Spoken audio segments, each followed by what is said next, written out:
मेरे मसीही भाइयों और बहनों, आगे बढ़ो। खुदावंद के कलाम में इस्तिसना के दूसरे बाब और उसमें 13वें आयत में खुदावंद ने इज़राइलियों से कहा, अब उठो और वादी ए ज़रद के पार जाओ। आमीन। उठो और जाओ, पार जाओ। आमीन। हम में से कितने लोगों को ऐसा महसूस होता है कि हमारी जो ज़िंदगी है वो कहीं पर आकर रुक गई है? क्या आपको वो रुकावट महसूस हो रही है अपनी ज़िंदगी में? क्या आपको ऐसा लग रहा है कि आप एक पॉइंट पर आकर अटक गए हैं और वहीं पर भटकते रह रहे हैं? तो फिर ये कलाम आज आपके लिए है। कभी कभार हमारा ईमान में चलना जो होता है वो ऐसे बन जाता है जैसे जिम में हम ट्रेडमिल पर चल रहे हैं। हम चल तो रहे हैं, एक मूवमेंट तो हो रहा है, लेकिन हम कहीं पहुंच नहीं पा रहे हैं। कभी कभी हमारी जो ईमान की ज़िंदगी होती है, हमारी जो मसीही ज़िंदगी होती है, वो एक रॉकिंग चेयर में बैठने जैसा हो जाता है कि हम हिल तो रहे हैं, मूवमेंट तो हो रही है हमारी ज़िंदगी में, कुछ एक्शन तो हो रहा है, लेकिन हम एक ही जगह अटके हुए हैं। क्या आपकी ज़िंदगी आपको वैसे महसूस होती है? क्या आपको लग रहा है कि मैं चर्च जाता हूँ या जाती हूँ, बाइबल भी पढ़ रहा हूँ, दुआ भी करता हूँ, रोज़ा भी रखता हूँ, सब कुछ कर रहा हूँ, लेकिन मेरी ज़िंदगी एक जगह आकर अटक गई है? क्या आप उस साइकिल में फंस चुके हैं? क्या आपका मन भर गया है? क्या आपका ईमान क्या सिर्फ एक रिचुअल बन गया है, एक रीति या एक रिवाज बन गया है?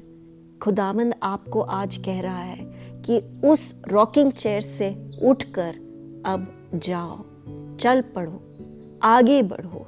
आमीन। अगर आप आज ये पहचान पा रहे हैं कि आपकी ज़िंदगी शायद मूवमेंट में अटक गई है, एक जगह पर आकर रुक गई है, तो आप इस चीज़ को लेकर दुआ करें, फरियाद करें कि खुदावंद आपकी ज़िंदगी को तब्दील करेगा। और जब आप ये तब्दीली के लिए दुआ कर रहे हैं तो ये ध्यान में ज़रूर रखें कि आप अगर उस बदलाव के लिए आप फरियाद कर रहे हैं, दुआ कर रहे हैं, तो आप उस बदलाव से कतरा भी नहीं रहे हों।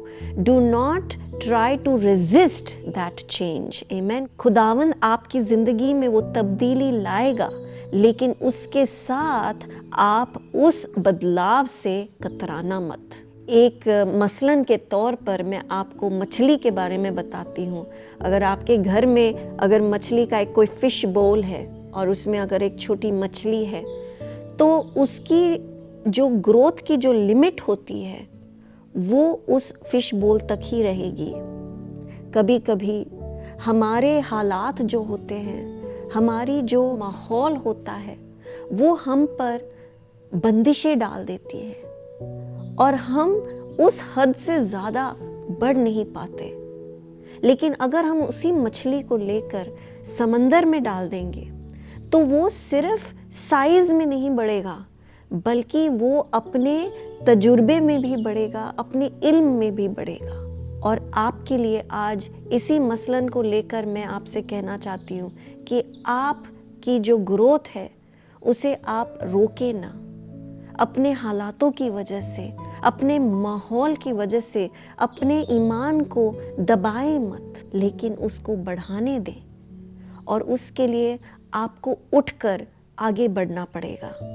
अपने ईमान को लेकर आप वहीं पर अटके ना रहें, बल्कि आप जो भी खुदावंद आपसे कह रहा है उस चीज़ पर आप अमल करें, उस चीज़ को आप फॉलो करें।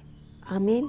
अगर आप चाहते हैं कि खुदावंद आपके ज़िंदगी में कुछ नई चीज़ करे, कुछ नयापन लाए, तो तैयार हो जाए कि वो आपके माहौल को डिस्टर्ब करेगा। आमीन। वो आपके कंफर्ट जोन से आपको बाहर निकालने की कोशिश करेगा। कई बार हम अपनी ज़िंदगी में इतने कंफर्टेबल हो जाते हैं कि हमें उस चीज़ से बाहर निकलना हमें मंजूर नहीं होता। लेकिन अगर आपको खुदा के मौजज़े देखने हैं, अगर आपको उसके दिए हुए वादों को पाना है, अपनी ज़िंदगी में ज़ाहिर होते हुए देखना है, तो आपको उठना होगा, आपको आगे बढ़ना होगा। ये जो हमने कलाम पढ़ा है आज, ये बहुत ही अहम है, क्योंकि इसमें हम देखते हैं कि इज़राइलियों का 40 साल तक उस वीराने में भटकना, उसका ख़त्म होने का जो वक्त है, वो हमने इस कलाम में पढ़ा। और खुदावंद कह रहा है कि उठो, आगे बढ़ो, वो वक्त आ गया है।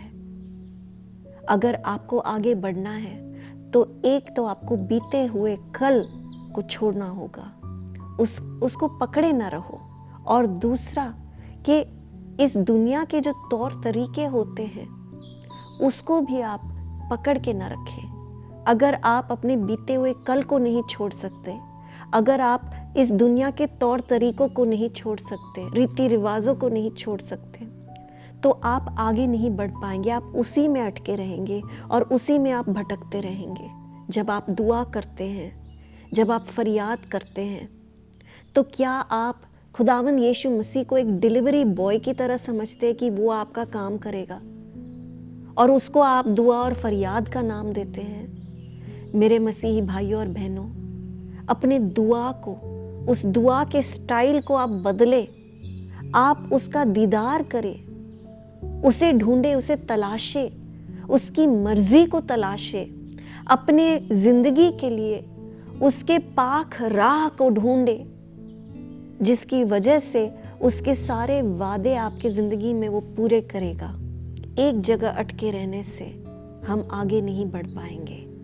हमारी सोच में वो तब्दीली आनी ज़रूरी है, हमारे इरादों में, हमारे ख्वाहिशों में वो तब्दीली आनी बहुत ज़रूरी है। तभी जाकर हम आगे जा पाएंगे, आगे बढ़ पाएंगे।